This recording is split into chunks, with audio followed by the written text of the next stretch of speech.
Alright, तो last lecture में अपन ने कंप्लीट किया था कहाँ तक? राइट टू वोट तक कंप्लीट कर दिया था, क्या उसके आगे भी पहुंच गए थे? सिर्फ राइट टू वोट तक तो नहीं गया था, अपन आगे भी गए थे। आरटीआई कंप्लीट हो गया था, उसके बाद हम लोगों ने policies of reservation of seats भी कंप्लीट कर दिया था ना? नहीं कंप्लीट हुआ था? सर आप किधर गए हो? सर आप तो मेरे को बोले थे रोल ऑफ जुडिशियरी तक पहुंच गए करके हम लोग। ठीक है, तो right to information, social justice and equality हो गया था। ये सिर्फ राइट टू इंफॉर्मेशन तक ही थे। सोशल जस्टिस एंड इक्वालिटी चालू किया था। ठीक है, तो अपन स्टार्ट करते हैं। सोशल जस्टिस एंड इक्वालिटी, ये समझ के या ये वर्ड देख के क्या लगता है अपन क्या रहेगा इसके अंदर? जो भी रहेगा तो आप फ्रेंडली आगे पूछ बता सकते हो, ऐसा पूछने के साथ पूछेंगे तो ही बोलेंगे।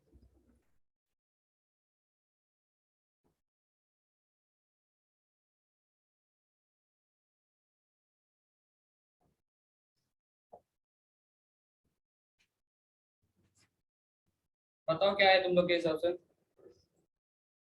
सबको जस्टिस सेम होगा। ओके, और सबको इक्वल राइट। ओके, और किसी को कुछ लगता है ऐसा? किसी का भेदभाव नहीं होगा। ओके, और गर्ल्स तुम लोग भी बोल सकते हो, ऐसा नहीं मौन व्रत रखा है तुमने? हमेशा बॉयज ही बोल रहे हैं आजकल, वैसे अच्छी बात है बॉयज बोल रहे हैं, पर गर्ल्स ने भी बोलना है। क्या लगता है तुम लोग को सोशल जस्टिस और इक्वालिटी क्या है? यस मैडम, बोला पराठे मैडम। पेपर में वही लिखना है टीचर, उसने जो पहला करेक्शन किया ना वही वाला अपन सेकंड में भी लिखना है। कैसा लिखना है अपन? फिर और बस इतना ही सर, बाकी आप समझ लो। ठीक है, तो पढ़ने को लेगा अपन, देखते हैं सब मिलके कि क्या है exactly social justice and equality में। पढ़ने को स्टार्ट करो सर। हाँ, Social justice and equality. Social justice and equality are important objectives. सबके लिए पढ़ना है, अपने लिए नहीं। Are important objectives of our constitution. The constitution has given the guidelines to establish a new society based on these two values. They are following on the path laid down by the constitution to achieve this goal. To establish social justice is to remove two those social conditions which are responsible for injustice and insist on the equality of dignity for all individuals. The principles of justice and equality aim at ending discrimination in social status, such as superior or inferior on the basis of caste, religion, language, and gender, place of birth, property, and giving equality of opportunity for development to every individual. Okay wait, तो basically हमने समझना क्या है कि social justice और equality ये दो important factor है सर, किस पर्सपेक्टिव से? किसी भी इकोनॉमी को ग्रो करने के। ऑलराइट सर, आपका मनी सर 2021 पासवर्ड। तो बेसिकली हम लोग जो बात कर रहे थे कि अगर ग्रुप 2021 पासवर्ड है,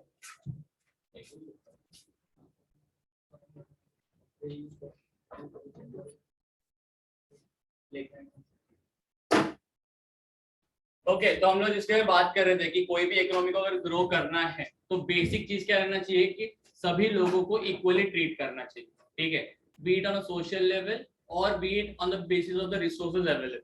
ठीक है, अगर ऐसा होता है फॉर एग्जांपल ऐसा लेते हैं कि सिर्फ बॉयज को ट्रीट किया जा रहा है अच्छा, गर्ल्स को ट्रीट नहीं किया जा रहा, सही है? या सिर्फ गर्ल्स को ट्रीट किया जा रहा है अच्छे से, बॉयज को? यहाँ पे क्लासरूम का एग्जांपल लेते हैं, we are having the session, यहाँ पे सिर्फ मैं बॉयज का ट्रीटमेंट अच्छा रख रहा हूँ, गर्ल्स को निग्लेक्ट कर रहा हूँ, उनसे बात ही नहीं हो रहा है, ट्रीट नहीं कर रहा हूँ अच्छा, सही रहेगा? अगर मैं सिर्फ गर्ल्स को प्रॉपर्ली ट्रीट कर रहा हूँ, बॉयज को ट्रीट नहीं कर रहा हूँ, क्या वो सही रहेगा? नहीं रहेगा, राइट? क्यों ऐसा? ट्रीट तो कर ही रहा हूँ, डजंट मैटर कैसा भी कर रहा हूँ, चलेगा ना? ट्रीट तो हो रहा है ना दोनों को, सर इक्वली नहीं कर रहे हो आप, राइट? राइट, तो अगर ऐसा कुछ हो रहा है या फिर आगे भी चल के कोई स्कीम आता है, कोई डेवलपमेंट स्कीम है जिसमें एक इंडिविजुअल को ग्रो करने का चांस मिल रहा है, उस बेसिस पे वहां पे क्या कर रहा हूँ, एक सेक्टर ऑफ द सोसाइटी को अच्छे से ट्रीट किया जा रहा है और सेकंड को नहीं कर रहा है, तो जो फैसिलिटी प्रोवाइड किया जा रहा है, will that be beneficial for both the side? Will that be beneficial? Why? Because the product और because the scheme is not actually distributed equally amongst everyone, correct? Sir ये इक्वालिटी होता क्यों है या फिर डिस्क्रिमिनेशन होता क्यों है? डिस्क्रिमिनेशन दो तीन चीजों की वजह से होता है। एक, हम लोग सुपीरियर है, इंफीरियर है, ठीक है। हम लोग ऐसा लगता है कि अगर सामने वाला अमीर है तो उसको अच्छा ट्रीटमेंट मिलेगा। अगर हम लोग को लगता है कि अगर हम लोग अमीर नहीं है, गरीब है, तो हमको ट्रीटमेंट अच्छा नहीं मिलेगा, है एक फैक्टर, ठीक है। लेकिन जैसे मैंने लास्ट टाइम एग्जांपल दिया था तुम लोगों की, अगर कुछ प्रॉब्लम क्रिएट करता है सोसाइटी में कोई, ठीक है, क्राइम होता है, ठीक है, कोई क्राइम किए, दो एग्जांपल लिए थे हमने ए और बी का, है ना। अगर ये पर्सन रिच है और ये पर्सन पुअर है, तो क्या ऐसा होगा कि इसको बोलेगा जाओ सर आप घूम के आओ, इसको बोलेगा नहीं आपको जेल में डालेगा? ऐसा कभी होगा? अगर क्राइम दोनों ने सेम किया है तो पनिशमेंट भी दोनों को सेम होगा, इररिस्पेक्टिव ऑफ फैक्ट कि वो कोई भी हो, राइट? कुछ रॉन्ग बोल रहा हूँ, कुछ गलत हो रहा है? लेट्स से यहाँ पे एक और एग्जांपल लेते हैं, on the basis of age I am superior to you people, right? Let's say Aryan का और मेरा एग्जांपल लेते हैं, ठीक है। आर्यन और मैं एक जगह पे जा रहे हैं, कहीं पे जाके मैंने ना कोई चीज उठा लिया, मुझे पकड़ लिया गया, ठीक है। सेम जगह पे आर्यन ने भी कोई चीज उठा लिया, उसको पकड़ लिया, तो क्या ऐसा होगा नहीं सर आप बड़े हो तो आपको छोड़ दिया जाएगा, इसको पकड़ के फिर अच्छा वाला ट्रीटमेंट, ऐसा होगा? होगा कहीं पे? if the same crime is committed by both of us, will the punishment given will be same? क्यों ऐसा? सुपीरियर इंफीरियर होना चाहिए ना। फिर उसके बाद ये कास्ट और रिलीजन के नाम पे डिस्क्रिमिनेशन क्या होता है? हम लोग मूवीज देखते हैं, सब लोग, कोई ऐसा होता नहीं सर नहीं देखते, कौन है वो? कोई नहीं, चलो let's say south Indian movies का लेते हैं जो हिंदी डब रहते हैं, जिसके नाम बहुत खतरनाक खतरनाक रहते हैं, कसम पैदा करने वाले की, ये वो ऐसा वैसा लाते एक पिक्चर में, ठीक है। तो तुम लोगों ने अगर देखा रहेगा ना, वहां पे जो पहले के टाइम पे होता कि जो स्वीपर्स होते हैं, स्वीपर्स, ठीक है, उनको अनटचेबल्स, अछूत समझते थे हम लोग मतलब वहां के टाइम के लोग, ठीक है। और ऐसा बोला जाता था कि अगर इनका शैडो प्रीस्ट के सामने भी आता है तो भी दिन खराब जाएगा। सुना है किसी ने ऐसा कुछ सुना है कभी? ठीक है, नहीं सुना है, नहीं सुना है, ठीक है। ऐसा बोलते थे कि अगर ये जो स्वीपर है, मतलब जो लो कास्ट की पीपल है, उनका अगर शैडो भी गिर रहा है किसके ऊपर, जो हाई क्लास सोसाइटी के लोग हैं, तो उनका दिन खराब जाएगा, they will have a bad day. अब वो शैडो क्या हमारे हाथ में है? नहीं भाई सर मैं एक काम करता हूँ, शैडो को पॉकेट में रखता हूँ फिर चलता हूँ, ऐसा होगा क्या? पॉसिबल है? पॉसिबल है? नहीं है। लेकिन लेकिन लेकिन क्या होता है कि ये जो तरीका है गलत है।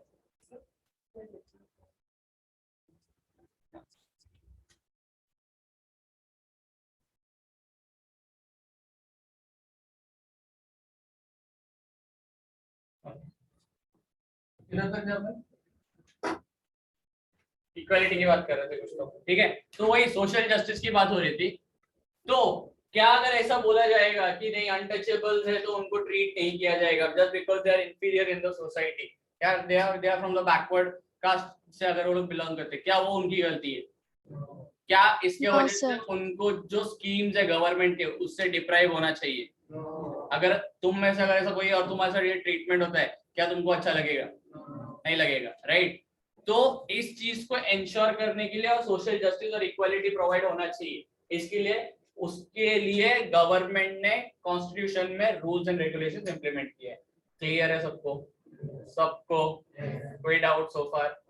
Online people any doubt so far? No sir. देखो हाँ ना बोलेंगे तुमको ही बोलना है क्योंकि आवाज तुम तक ही पहुंचना है, ठीक है। चलो पढ़ के लो यहाँ तक।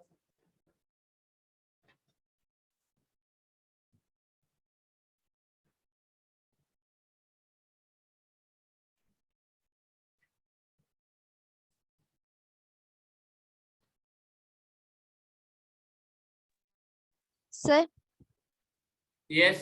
डिग्निटी। सॉरी? डिग्निटी मतलब dignity? Dignity. Dignity yes. Means the importance और respect.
Are we done? Everyone? Let's move ahead. Sir पढ़ने लेंगे आप? Establish justice and equality efforts are to be made at all levels of society. But the government's efforts and policies on this front are more important. For democracy to be inclusive, one must try to bring all sections of the society into the mainstream. Democracy is in fact a process of accommodating different sections in society. Democracy aids in reducing social conflicts. Let us take review of the efforts made in India in this steps. Okay so basically बताने को क्या try किया है कि individual level पे तो हमारे अंदर वो रेस्पॉन्सिबिलिटी होनी चाहिए कि there is social equality amongst everyone, but to have a larger impact in the economy government should take necessary actions. Okay, तुम लोग अपने लेवल पे अगर हम लोग ट्राई करते तो हम लोग एक छोटे लेवल तक ही क्लियर आउट कर पाएंगे, रीच आउट कर पाएंगे, लेकिन गवर्नमेंट अगर उसको एक लॉ या रूल बना देता है तो बाय हुक और crook everyone has to follow it. Why? Because अगर नहीं होता है तो उनके ऊपर एक्शन लिया जाएगा, राइट? तो इसके लिए अगर देखो ना, कोई अगर लॉ बन गया रहेगा या रूल बन गया रहेगा तो सब लोग उसको फॉलो करते, लेकिन अगर ऐसी बात होती रहेगी तो क्या बात मानते हैं? नहीं मानते. इसका एक और एग्जांपल देता हूँ. क्लास में अगर टीचर नहीं है और हमारे पास एक मॉनिटर है, वो आके बोलता है गाइस शांत बैठो, टीचर आएगी चिल्लाएगी. जो उसके फ्रेंड्स रहेंगे वो सुनेंगे, कुछ लोग सुनेंगे, कुछ लोग ऐसे रहेंगे जो अभी भी हाउल करते रहेंगे, चिल्लाते रहेंगे. They will cause all sort of problems. But अगर टीचर आके बोले तो by hook or by crook everyone has to follow it. Why? Because it is the order directly given by the teacher. तो इसी तरीके से अगर एक डेमोक्रेसी में गवर्नमेंट अगर कोई इनिशिएटिव लेता है तो it will be directly applicable for all the citizens, right? लेकिन अगर हम लोग अपने लेवल पे बात करते हो तो क्या करेगा? वो एक छोटे से क्राउड को ही हम लोग कवर कर पाएंगे. क्लियर है सबको? Let's see ahead what are the different steps taken by the government in order to maintain social justice in the society. Okay, sir, continue करो. Policy of reservation of seats. Policy of reservation of seats is meant for those sections of society who have been deprived of the opportunities for education and employment for a long period of time. Accordingly, in educational institutions and in government services, some seats are kept reserved for scheduled caste and scheduled groups. There is also a provision of reservation of seats for other backward classes. Okay, so basically बताने को क्या try किया है? Reservation of seat. Reservation of seat का मतलब क्या समझते हो तुम लोग? Backward class के लिए कुछ seats reserve करके रखते हैं. ओके, और क्या समझते हो तुम लोग रिजर्वेशन ऑफ सीट का? ट्रैवल कर रहे हैं सर, रिजर्वेशन ऑफ सीट निकालना पड़ता है ट्रेन का, ऐसा कुछ? हाँ भी बोल रहे हैं. सर, वो कॉलेज के लिए. जो गवर्नमेंट के ज्यादा से एजुकेशन में काम नहीं है, ठीक है, ऐसा क्यों करना पड़ता है? क्योंकि वो लोग को पोस्ट मिलने के लिए बहुत झेलना पड़ा उनको. क्या झेलना पड़ा?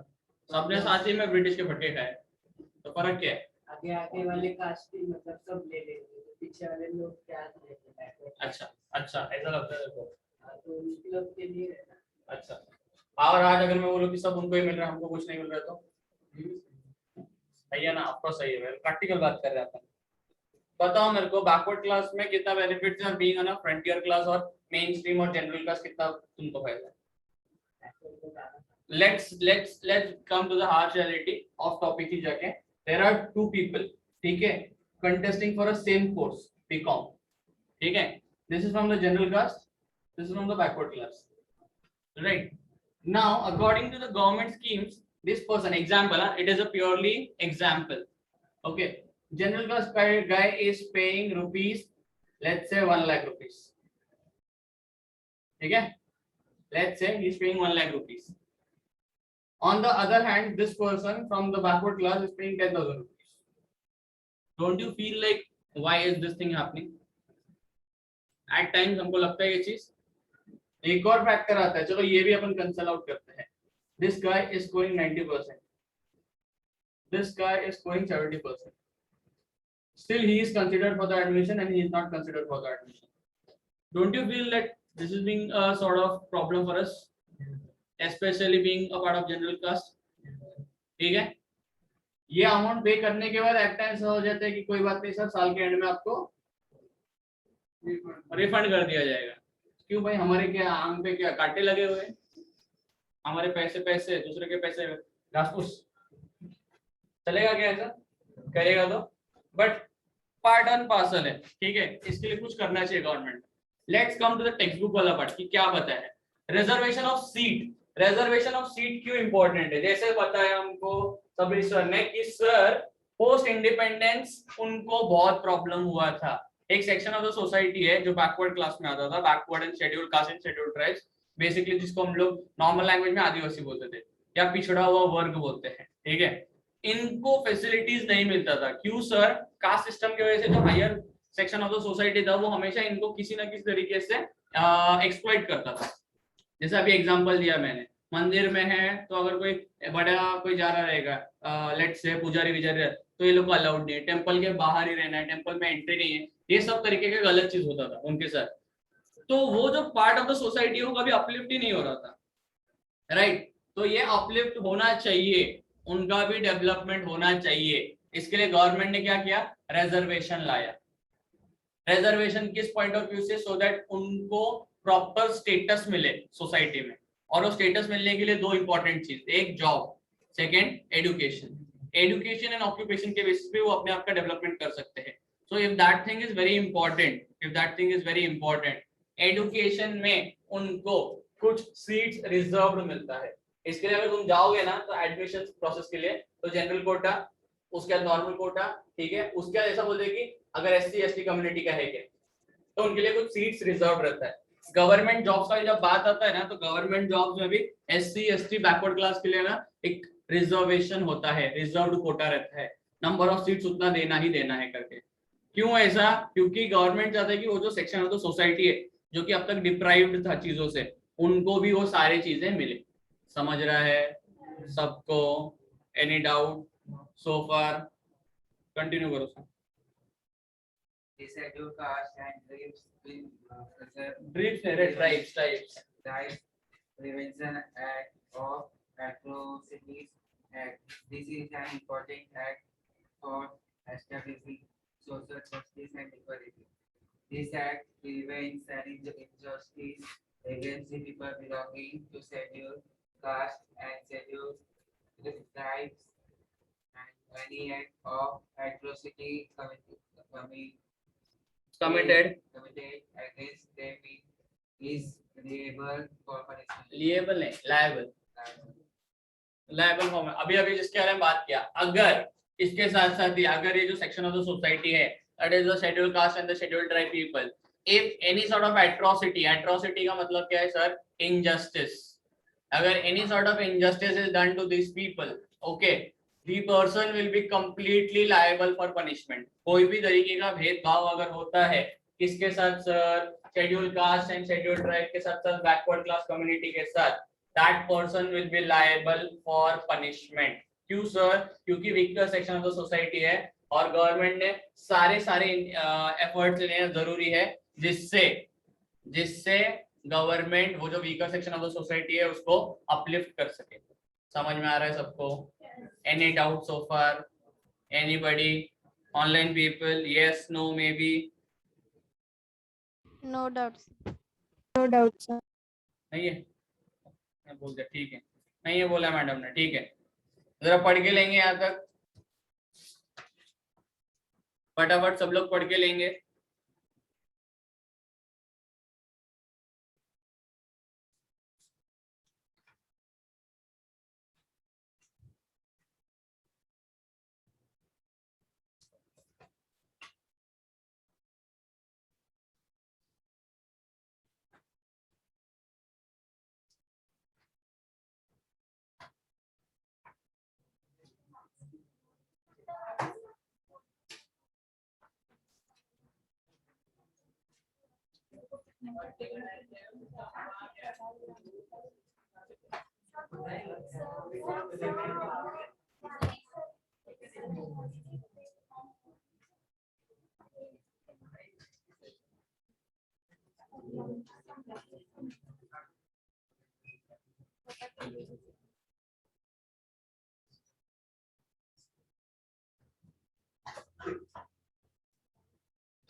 पढ़ने के लिए टाइम दिया, भाषण देने के लिए नहीं,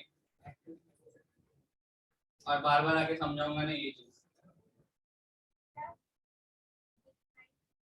डिप्राइव्ड मतलब नेग्लेक्टेड और रिफ्रेन्ड, रादर यू कैन राइट रिफ्रेन्ड, उनको उन सब चीजों से वंचित रखा गया।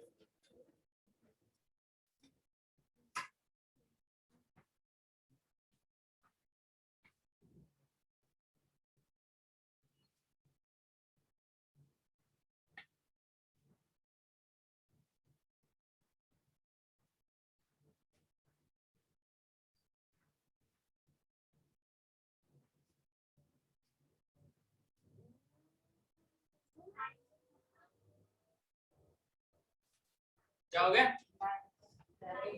Liable, liable eligible, eligible, liable का मतलब एलिजिबल।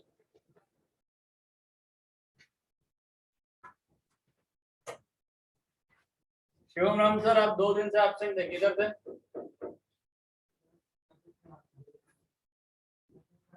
इन्फॉर्म किया था कब करना था? आने के बाद ध्यान रखो अगली बार।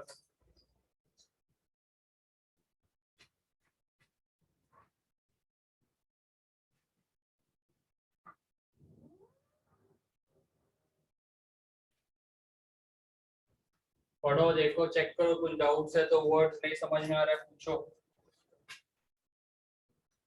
SC के लिए ओबीसी वालों के लिए नहीं है। यहाँ पे स्पेसिफिकली लिखा है ना, SC एंड ST।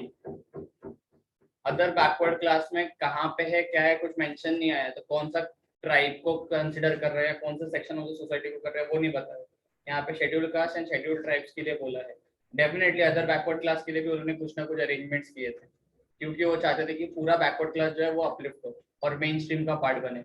उसके ऊपर वाले पैराग्राफ में देख लिखा है, because it does want every part of the society to be considered in the main stream, ऐसा कुछ तो एक स्टेटमेंट है।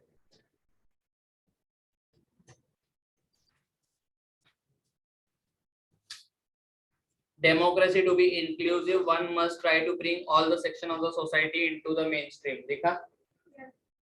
It means कि वो कोई भी सेक्शन ऑफ द सोसाइटी को बैकवर्ड में कंसिडर नहीं करना चाहते थे, या उनको सेक्शन को पीछे नहीं रहने देना चाहते थे। सर, इनके ऊपर इतना ज्यादा फोकस क्यों हो रहा है? तो उसका रीजन यही है क्योंकि सबसे ज्यादा प्रॉब्लम्स इनको ही फेस करना पड़ा था पोस्ट इंडिपेंडेंस। सबको समझ रहा है?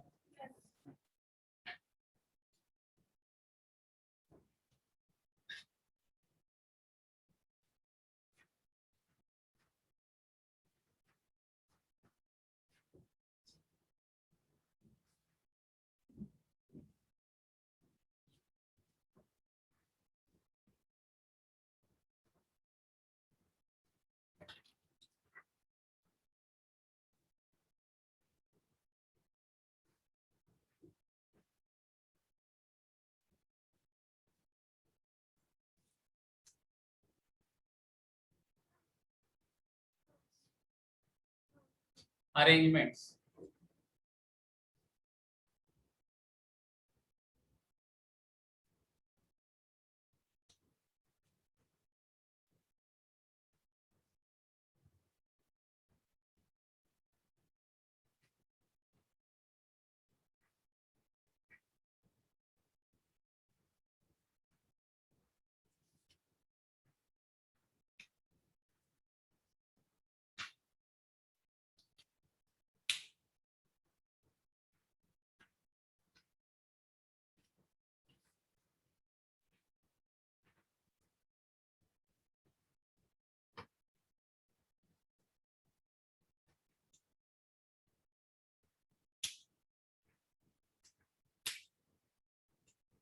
are we done everyone?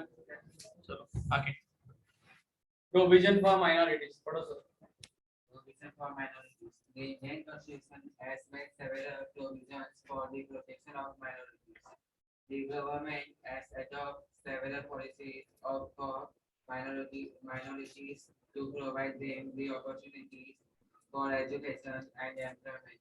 The Indian Constitution prohibits discrimination on the basis of caste, religion, race, language, and religion. This is a comprehensive provision for minorities which fundamentally protects their right to equality, freedom, right against exploitation, and cultural and educational rights. Okay तो provision for minorities, पहली बात तो minorities ये मतलब, ये word का मतलब क्या लगता है तुमको, क्या रहेगा? Anybody, right wrong doesn't matter, तुमको क्या लगता है वर्ड सुन के क्या लगता है? ये जो वर्ड है अच्छा सा एक मस्त सा माइनॉरिटीज, क्या लगता है इसका मतलब क्या रहेगा? बैकवर्ड क्लास, किसी को लगता है बैकवर्ड क्लास है, और जिनका नंबर कम है, मतलब तुम 3 नंबर हो 4 नंबर हो मतलब कम है, ऐसा? क्या क्या क्या? उस कैटेगरी के लोग कम हैं। अच्छा, और कुछ लगता है किसी को? लगने के लिए बहुत कुछ लगता है, आप बताओ खाली। ठीक है, बताओ क्या लगता है? और मैडम ने कुछ बोला, सर ने कुछ बोला? हमारे साथ कोई कम इन्वॉल्वमेंट कम है। जिनका हमारे साथ इन्वॉल्वमेंट कम है उनको माइनॉरिटीज बोलते हैं। ओके, और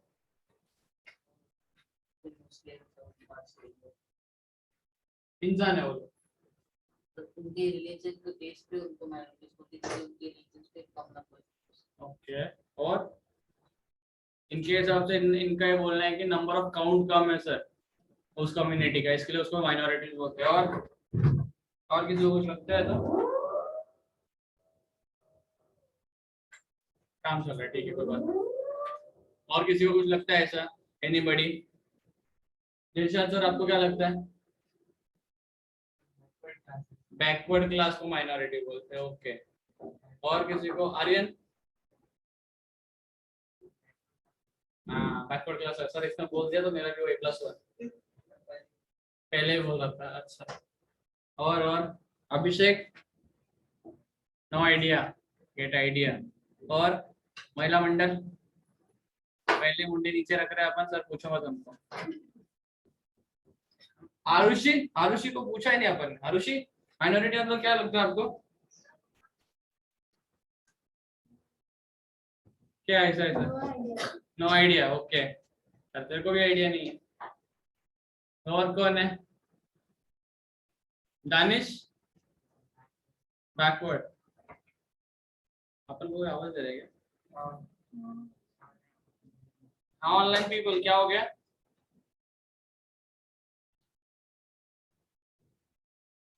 नहीं बोल रहे। ठीक है, तो माइनॉरिटीज का बेसिकली मतलब जो झलक मैडम ने और सभी सर ने बोला राइट है, नंबर ऑफ काउंट्स। ठीक है, एक कम्युनिटी का नंबर ऑफ काउंट के बेसिस पे। ठीक है, क्या हो गया? ओके, ठीक है, बोला ऐसा टेंशन मत। नंबर ऑफ काउंट्स, ठीक है, लेट से हम लोग बोला जाता है कि 135 CR पीपल है।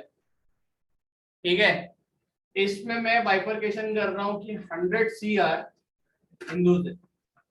ठीक है, रेस्ट 35 CR में लेट से मुस्लिम्स है, क्रिश्चियंस है, और एक्सेट्रा एक्सेट्रा एक्सेट्रा। ठीक है, तो जितना तुमको समझता है इन दो डिवीजन में माइनॉरिटी अपन किसको कंसीडर करेंगे? हिंदूज को करेंगे कि बाकियों को करेंगे? क्यों ऐसा? नंबर ऑफ काउंट कम है। ठीक है, तो नंबर ऑफ काउंट कम हुआ तो सर उससे क्या हो गया? Why so many provisions? सोचा ऐसा क्यों? ऐसा किसी को क्या लगता है? इंसान ही है ना सर, 4 आंख थोड़ी है उनको, या 10 पैर है, तो इंसान ही, तो भी सर ऐसा क्यों? क्या लगता है आप लोग को? Why provision for the minorities? बोलो राइट रॉन्ग, उसका टेंशन मत लो, बोलो। एक मैंने 135 का बाइफरकेशन किया, 100 मैंने हिंदूज को दिया, 35 मैंने बाकियों को दिया, तो ये 35 तुमने बोला माइनॉरिटीज है, राइट है। अब ये बताओ ये 35 के लिए why so many provisions and why not any sort of provision for these 100 people? ये नंबर और ये काउंट कम होने की वजह से इनको किसी भी सोसाइटी में इनको फैसिलिटीज नहीं मिल रहा होता, अच्छे एजुकेशन खाना, इसके लिए ये टेक्स्ट बुक पढ़ के ऐसा आंसर देगा तो फिर हमको नहीं समझ। ठीक है, पहले पूरा ये तोड़ देते रहे, फिर मजा नहीं आता। ठीक है, तो अपन आते हैं डायरेक्ट टॉपिक पे। 100 CR का मैंने बात किया हिंदू पीपल एंड 35 फॉर बाकी रेस्ट ऑफ द पीपल। अब इनके लिए प्रोविजन करने का रीजन क्या है? Number of people come count है, ठीक है, तो उनके लिए ज्यादा से ज्यादा फोकस उनके ऊपर होना चाहिए सो दैट उनका डेवलपमेंट पॉसिबल होगा, राइट है। और किसी भी इंडिविजुअल का अगर डेवलपमेंट करवाना है तो हमने पढ़ा था 2 इंपॉर्टेंट फैक्टर है, एक एजुकेशन, दूसरा ऑक्यूपेशन, ठीक है। तो उनको किसी भी प्रकार का डिस्क्रिमिनेशन नहीं होना चाहिए। सर डिस्क्रिमिनेशन क्यों होगा? कहीं पे भी अगर मेजॉरिटी एक वजह है और एक माइनॉरिटी है तो किसका ज्यादा सुना जाएगा? मेजॉरिटी की जगह पे। अगर अपन के क्लास में बात करेंगे तो हमारे यहाँ पे मेजॉरिटी और माइनॉरिटी का सीन है। तुम बोल सकते हो मेजॉरिटी में कौन है और माइनॉरिटी में कौन है? बॉयज गर्ल्स का बात नहीं हो रहा है, तुम में और मेरे में बात हो रहा है। यहाँ पे स्टूडेंट का काउंट देखूंगा तो मेजॉरिटी में है हम लोग, टीचर के काउंट में कंसीडर करें तो मैं माइनॉरिटी में हूँ, तो यहाँ पे पलटा भारी किसका लग रहा है? हमारा बोल रहे हैं, मतलब देख लो मेरे साथ, ठीक है। तो जैसा मैं बात कर रहा था तुम लोग से कि नंबर ऑफ काउंट के हिसाब से उनका माइनॉरिटीज का जो पोजीशन है, माइनॉरिटीज का जो बात है और माइनॉरिटीज का जो डेवलपमेंट है वो कंप्लीटली किसके ऊपर डिपेंड करेगा? एजुकेशन के ऊपर, राइट, और ऑक्यूपेशन के ऊपर। तो in order to uplift the section, the weaker section of the societies and minorities, different provisions were made with respect to what? With respect to giving them reservation in place of employment and also in place of education. Any doubt so far? सबको क्या क्या clear किया? देखो social justice में हमने अभी तक पहले हमने क्लियर किया प्रोविजन फॉर रिजर्वेशन के बारे में किया, रिजर्वेशन ऑफ सीट। क्या हो गया मैडम? अचानक बीच में क्या हो रहा है? तुमको ही बोल रहा प्राजक्ता, क्या हो रहा है? पक्का? ठीक है, तो रिजर्वेशन ऑफ सीट पहला हमने देखा, ठीक है। Second we went into scheduled tribes and scheduled caste, right, atrocity act के बारे में पढ़ा हमने, ठीक है। इसके बाद हमने किसके बारे में पढ़ा? Provision for minorities. यहाँ तक क्लियर है सबको? तीनों पॉइंट सबको क्लियर है? Any doubt so far? Then we are moving ahead, that is laws relating to women and provision for representation. मतलब वुमेन्स इन द वीकर, अगर consider as the weaker section of the society. क्यों sir? अगर तुमको मैं बताऊं India is a male dominated country, ठीक है, तो वहां पे वुमेन्स को वो स्टेटस नहीं दिया जाता था पहले के टाइम पे। अगर तुमको पता रहेगा सती एक्ट हुआ करता था, चाइल्ड मैरिज एक्ट हुआ करता था, ठीक है। विमेन को बोला गया था तुम्हारा सिर्फ 2 ही काम है, चूल्हा संभालना, that is household work करना, and second to look after your in-laws family, जो कि गलत है।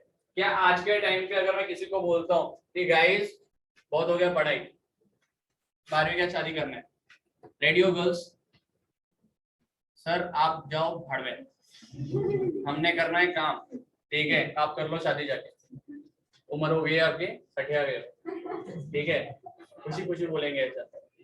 नेक्स्ट अगर मैं ये बोलता हूँ तुमको कि पहले के टाइम पे लोगों का सोच ऐसा था कि हम 2 तुम गिनते जाओ, ठीक है, हस्बैंड वाइफ, उसके जो फैमिली का प्रसाद समझ के, लिटरली बोलते हैं भगवान का प्रसाद समझ के लोग ना गोनी भरते भरते बच्चे कर रहे थे, ठीक है। ऐसे भी फैमिलीज देखे जहाँ पे मैंने 12 15 बच्चे हैं, ठीक है। मैं तो हम लोग एनसीसी विजिट के लिए जाते थे कॉलेज टाइम से, ठीक है, कॉलेज में एनसीसी कॉलेज विजिट के टाइम पे जाते थे ना, तो वहाँ पे हम लोग को विलेजेस में लेके जाया करता था पॉपुलेशन का सर्वे के लिए। तो हमने एक क्वेश्चन किया था आंटी से कि कितने बच्चे हैं भाई, सब क्या है, कैसे है। पहला question, ma'am how are you, everything हो गया, पानी वानी सब हो गया, कितने मेंबर है, ठीक है, तो बोलेंगे 10-15 जन है। तो हम क्या कंसीडर करेंगे, गांव में भी है जॉइंट फैमिली, यही दिमाग में आएगा सबके, क्योंकि महल जैसे घर होते हैं गांव में, छोटा कंप्रेस हाउस में रहता है, इतना जितना अपन क्लास में बैठे थे उतना तो उनका किचन रहता है, मानते हो तुम लोग इतना बार, ठीक है। तो आंटी बोलेगी हम लोग 12 जन, बोला ठीक है। फिर बोला कि शादी हो गया आंटी, हाँ हो गया। फिर मैंने बोला कुछ बच्चे कितने, आंटी बोलते हैं सिर्फ 9 है, 10वां इनकमिंग प्रोसेस है। ठीक है, तो I was like okay. So next question of our was कि पॉपुलेशन को लेके आपका क्या विचार है, जनसंख्या को लेके आपका क्या विचार है। बोलते बेटा ऐसा तो कुछ बात नहीं है, भगवान का प्रसाद है, हम लेते जा रहे हैं। मैं बोला तुम्हारा काम के लिए भगवान को गाली देके मतलब नहीं, ठीक है। और भगवान का प्रसाद है मतलब क्या, बोरी बोरी भर के हाँ हो गया, ये बोरी पैक करके रख, दूसरा बोरी हाँ भेज रहे भगवान, नहीं कर सकते ना। आज के टाइम पे फर्क देखो, आज के टाइम पे देखो, वुमेन्स को वो टाइम पे कुछ नहीं था, ठीक है। तुमने अगर देखा रहेगा, तुम्हारे पेरेंट्स को पूछोगे तो वो लोग बोलेंगे मैं ज्यादा पढ़ाई नहीं की हूँ या पढ़ा नहीं रहूंगा। मोस्टली मॉम्स को पूछो, they will say that I have studied only second, third, fourth, fifth, या your grandparents, वो ज्यादा बेटर रहेगा। उनके टाइम पे भी women's को इतना नहीं दिया जाता था, ठीक है। I should say that you people must feel that you are privileged enough, ठीक है, कि पढ़ाई हो रहा है हमारा इधर तक। हम आज के स्टेट टाइम में बोलेंगे तो girls are head to head with boys, ठीक है, इनफैक्ट ज्यादा। अगर मैं तुम लोगों को एक दो हफ्ते पहले की बात बताऊं, तो जेफ बेजोस गया था स्पेस में, न्यूज आया था, याद है तुम लोगों को। तो उसका जो एरोस्पेस बनाया था, एयरक्राफ्ट बनाया था, उसमें एक लड़की थी कल्याण से, किंजल सुजल करके, न्यूज भी हाईलाइट हो रहा, पढ़ा रहेगा तो सर न्यूज क्या होता है हम देखते ही नहीं, तो कुछ नहीं कर सकते। बट और एक एग्जांपल देते हैं, अपन बोलते हैं Sachin Tendulkar for cricket, right, लेकिन क्या आपने वो वाला स्मृति मंदाना करके भी एक लेडी है जो अच्छा क्रिकेट खेलती है, फैन फॉलोइंग बहुत ज्यादा हो गई उनकी, अभी चल रही है, ठीक है। एलिसा पेरी करके एक है ऑस्ट्रेलिया की, पीवी सिंधु एक है बैडमिंटन के लिए, ठीक है, साइना नेहवाल है, सानिया मिर्जा है, यू सीइंग बहुत सारे एग्जांपल्स है हमारे पास। एक्ट्रेस का बात करेंगे, कैटरीना कैफ है, सर बस क्या उनको नहीं पहचानते क्या, हमारे घर के ही हुआ, ये भी सही है। तो देख रहे हो, not just at their own level but women are representing India at global level as well. Best example Priyanka Chopra, not just Bollywood movies, she is also into Hollywood and she has got lot and lot of fame, ठीक है। बताने को क्या try कर रहे हैं, आज के टाइम पे देखो वुमेन का रिप्रेजेंटेशन कितना है, इंटरनेशनल मार्केट हो या ग्लोबल लेवल पे हो, क्या पहले ये स्टेटस मिलता था, ठीक है। मॉम्स भी हमारा मतलब ये रिप्रेजेंटेशन आए या लोगों में अवेयरनेस आए करके ना एक प्रोग्राम स्टार्ट किया था, क्या था वो, बेटी बचाओ बेटी पढ़ाओ, ये प्रोग्राम स्टार्ट किया था।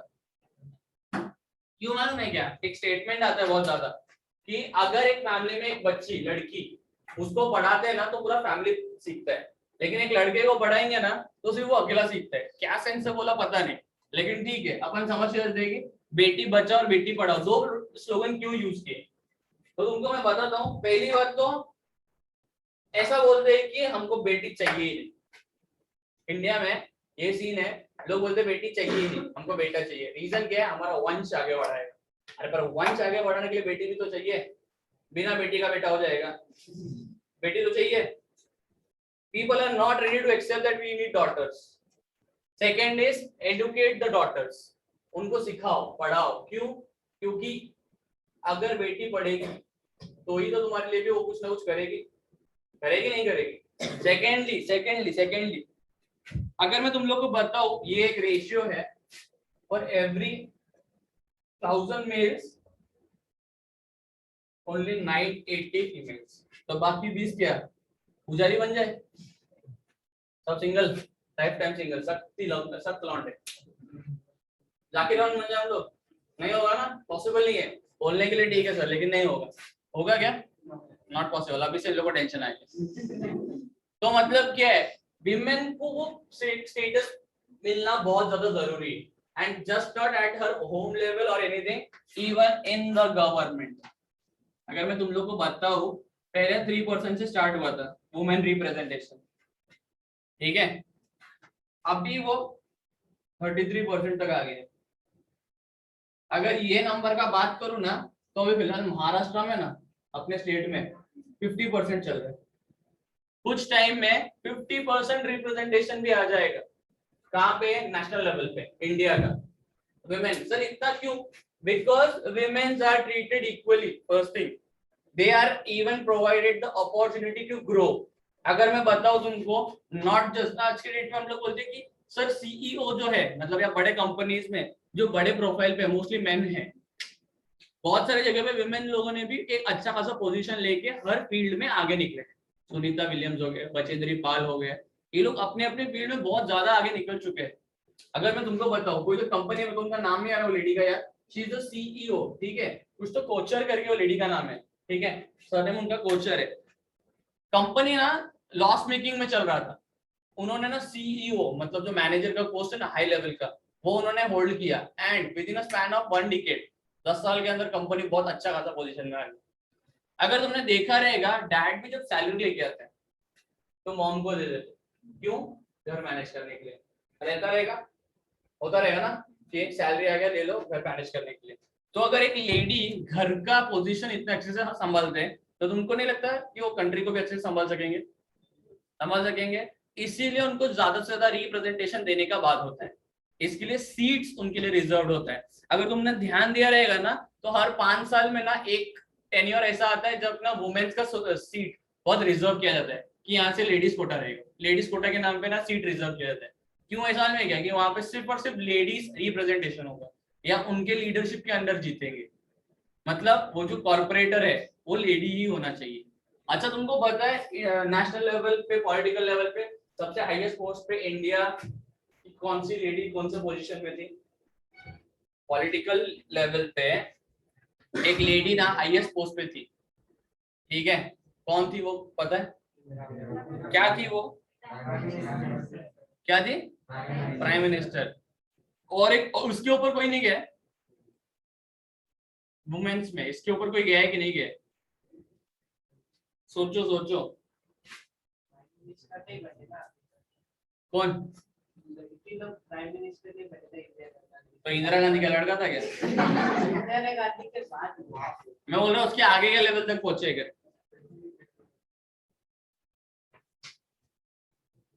इंडिया की एक प्रेसिडेंट थी, कौन थी याद है क्या? लड़कियों तुम लोगों को याद है क्या?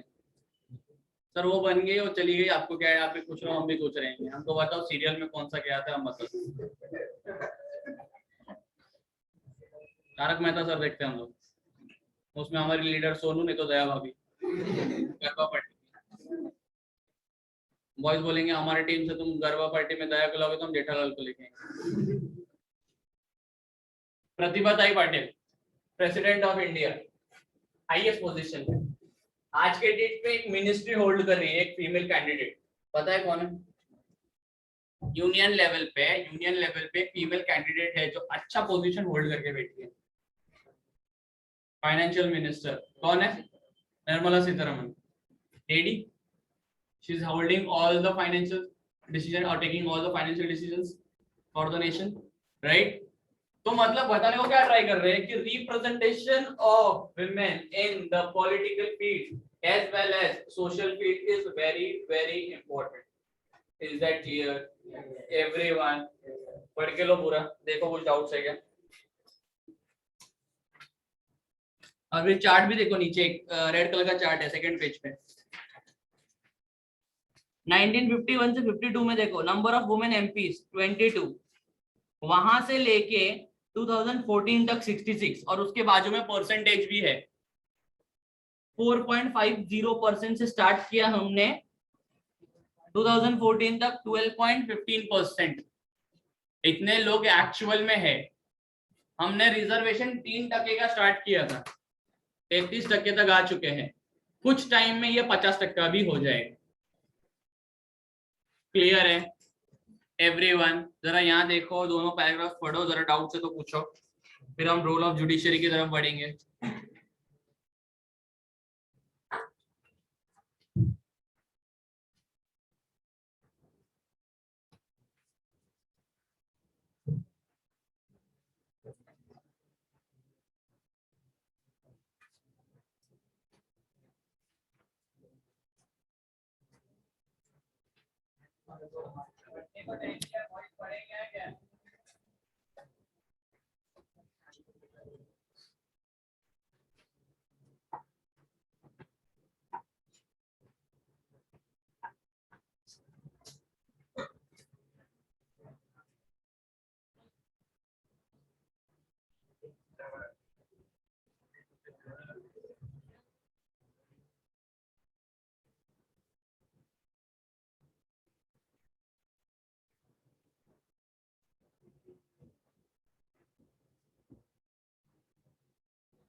Are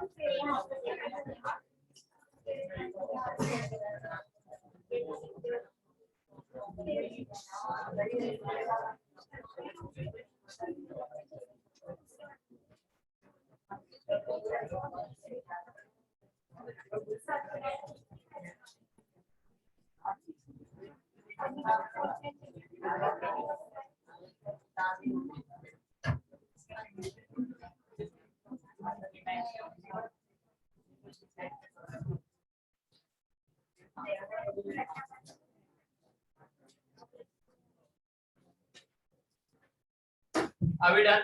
Yes. Any doubt so far? चले आगे फिर role for judiciary. Role of judiciary पे चले गया। विमेन रिप्रेजेंटेशन क्लियर है सबका?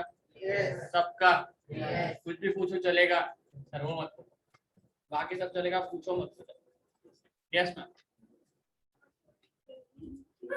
क्या है क्या?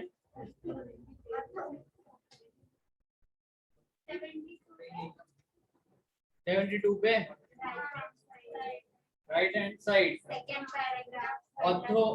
अथॉरिटेरियनिज्म, ठीक है। अथॉरिटी मतलब बेसिकली अथॉरिटी। सर अथॉरिटी मतलब आपके पास राइट्स एंड रेगुलेशन से चेंजेस लाने के लिए।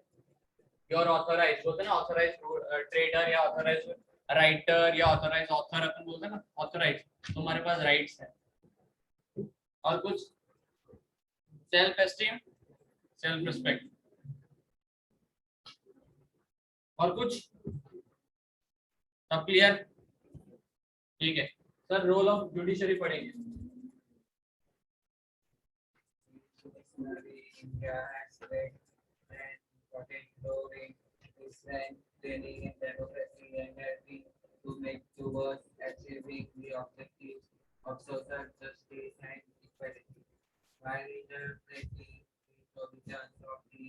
Constitution, the judiciary has always taken into consideration the fundamental objectives of the Constitution and also the intention of the Constitution makers to try to understand the contribution of the judiciary in this regard. We have following points. Okay so basically बताने को क्या try कर रहा है कि judiciary has also been responsible for making और for safeguarding the interest of the constitution. अगर हम सबको पता रहेगा जितने भी लॉज जो बनाता है पार्लियामेंट वो डायरेक्ट इंप्लीमेंट नहीं होता है, उसको क्रॉस चेक किया जाता है, ठीक है राइट। उसके ऊपर एक क्रॉस चेक रखने का रीजन क्या है? क्योंकि जुडिशरी के पास वो अथॉरिटी है, वो चेक कर सकता है कि जो भी लॉज एंड रेगुलेशंस लाए जा रहे हैं क्या वो किसी भी तरीके से कॉन्स्टिट्यूशन का जो बेसिक स्ट्रक्चर है उसको हैम्पर कर रहा है क्या, या उसके बेसिक स्ट्रक्चर को डिस्टर्ब कर रहा है क्या। तो it is the work of the judiciary that has helped in strengthening the core, the base of the constitution.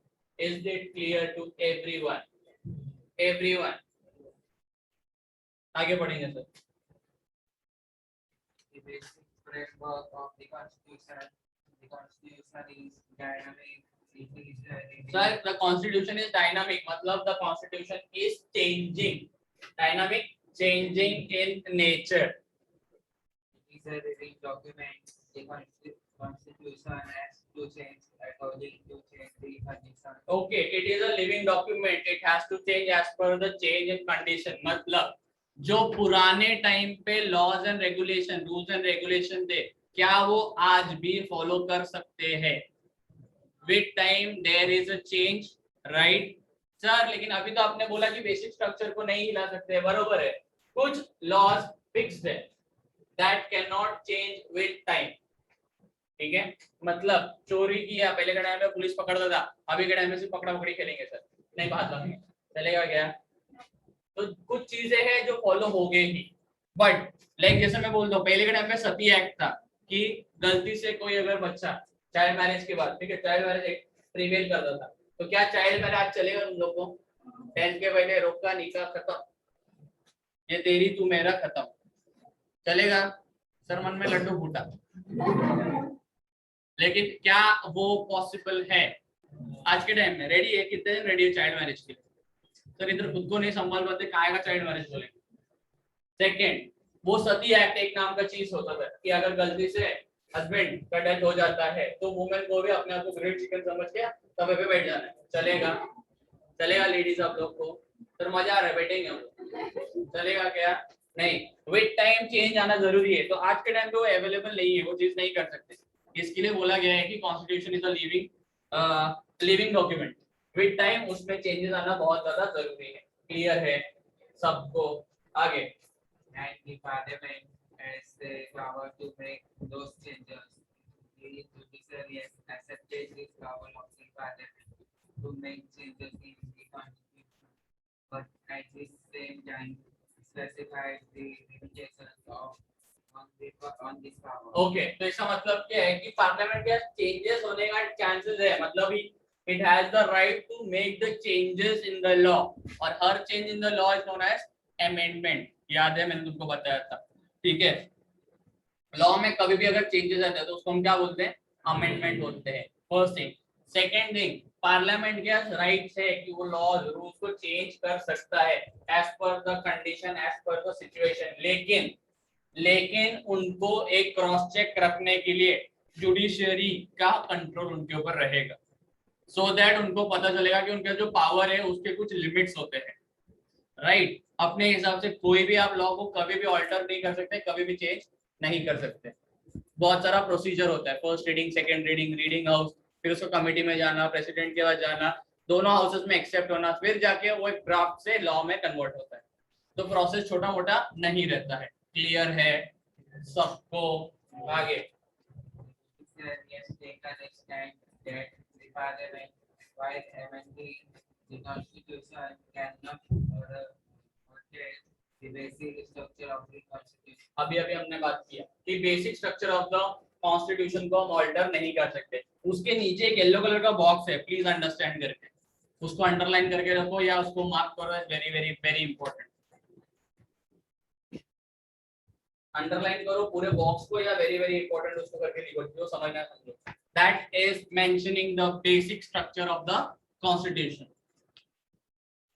The basic structure of the constitution generally includes following provisions. First, republican and democratic form of government. हम लोग एक democratic form of government में है। इसके या किसी भी law में अगर ऑल्टरेशन आता है तो वो डेमोक्रेटिक से डिक्टेटरशिप या किसी दूसरे फॉर्म में कन्वर्ट नहीं होना चाहिए, पहला। दूसरा, federal structure of the constitution. Federal structure मतलब स्टेट गवर्नमेंट है और यूनियन गवर्नमेंट है, दो गवर्नमेंट है। ऐसा नहीं होना चाहिए कि फेडरल हटके कोई एक ही गवर्नमेंट का रूल आ जाए। सिस्टम है, जो सिस्टम फॉलो हो रहा है वही सिस्टम होना चाहिए। Third, promotion of unity and integrity of the nation. Unity and integrity of the nation के साथ कोई भी तरीके का छेड़छाड़ नहीं एक्सेप्ट किया जाएगा। ऐसा कोई भी लॉ पास नहीं किया जाएगा जिससे कंट्री के यूनिटी के ऊपर प्रॉब्लम है। क्लियर है सबको? आगे, सोवेरेनिटी ऑफ द नेशन। हम लोग सोवेरियन कंट्री है, किसी के कंट्रोल में नहीं रहना चाहिए। We are a free country. कल को फिर से अगर ब्रिटिश रूल आ जाता है तुमको चलेगा? नहीं चलेगा। क्यों? प्रॉब्लम्स हुए थे, हमने एक्सपीरियंस किए, हमने मतलब हमारे फोर फादर्स ने। राइट? तो किसी भी लॉ से कोई और कंट्री का अगर हमारे ऊपर कंट्रोल आ रहा है तो that is not acceptable. Clear है everyone? Next, secularism and supremacy of the constitution. Constitution is above all. सभी के ऊपर हमारा कॉन्स्टिट्यूशन है, उसी के बेसिस पे हमने लेजिस्लेटिव, एग्जीक्यूटिव और जुडिशरी बनाया था। ऐसा कोई भी लॉ पास नहीं करना है जो डायरेक्ट कॉन्स्टिट्यूशन को हैम्पर करेगा। समझ में आ रहा है सबको? एनी डाउट सो फार? एनीबॉडी? अंडरलाइन करके लोगे, ये बेसिक स्ट्रक्चर है। आगे सर पढ़ेंगे significant judicial decisions. Significant judicial decisions, the protection provided to the citizens by fundamental rights in the Constitution has been made more meaningful through various decisions of judiciary. Some of the important subjects on which the court has given judgment include the right of children, protection of human rights, protection of the honor and dignity of women, individual freedom and empowerment. Okay so basically वो क्या बताने को try कर रहे हैं, कुछ important decisions government ने लिया है या जुडिशरी ने लिया है with respect to what, with respect to right of children. Childrens के कुछ राइट होते हैं, लेकिन चिल्ड्रंस के राइट पे ये नहीं जाके तुम लोग ऐसा नहीं बोलोगे कि मेरी मम्मी मुझे कोतंबीर कड़ी पत्ता लेके आओ केस कर दो मम्मी के ऊपर, नहीं। या डैडी बोलते ज्यादा मार्क्स नहीं लाया तो पटके खाओगे, इसके ऊपर तुम कुछ नहीं कर सकते। Second, the dignity of the women, women को एम्पावर किया गया है, उसके अगर हम लोग क्वेश्चन कर नहीं सकते। थर्ड, ट्राइबल कम्युनिटी को एम्पावरमेंट, मतलब weaker section of the society को एम्पावरमेंट दिया गया। Fourth, human rights, human right मतलब क्या कि वो इंसान हो या टेररिस्ट हो, कुछ भी हो, उसके जो बेसिक ह्यूमन राइट्स है वो उसको मिलना चाहिए, वो कोई भी होने दो, एक ह्यूमन है तो उसके जो बेसिक राइट्स है उससे उसको डिप्राइव नहीं करना चाहिए। क्लियर है? This are some of the major decisions taken by the judicial system. Why was that being taken? For the betterment of the society. Clear है सबको? Any doubt so far? नहीं. Last, in this chapter we took a review of the constitution and the working of the government on the basis of the constitution in the context of Indian democracy. हमने chapter में देखा कि किस तरीके से constitution work करता है, constitution क्या है और डेमोक्रेसी ऑफ इंडिया का क्या इंपॉर्टेंस है, right? Moving ahead, there are many challenges before India's democracy. Government acts and policies have not put an end to all the problems. There are several new problems confronting us. However, what is important is that the people in India have developed a democratic mindset. In the next chapter, we will study the election process in India. Basically, हम लोगों ने क्या किया है, अभी तक हमने देखा है कि बहुत सारा रूल्स एंड रेगुलेशंस तो आ गया है इम्प्लीमेंटेशन के नाम पे, बट फिर भी सारे प्रॉब्लम्स अब तक क्लियर आउट नहीं हुए हैं. We still are facing many problems, but the people in India have developed a democratic mindset. उनको पता है हम लोग आगे चल के बहुत सारे प्रॉब्लम्स अगर फेस भी करते हैं तो हम उसका सोल्यूशन एक साथ निकाल सकते हैं. इसके साथ ही साथ हम लोग नेक्स्ट चैप्टर में इलेक्शन प्रोसेस क्या है, कैसा है, वो देखने वाले. Any doubt so far? फटाफट पढ़ के लो. We are done with the chapter. Just get the doubts you people are having. Everyone, online people, any doubt so far? No, sir. Sir. Online people, Yes. any doubts? No doubt, sir. No, sir. Okay. तो जरा पढ़ के लेंगे और देखो doubts पूछे तो पूछेंगे.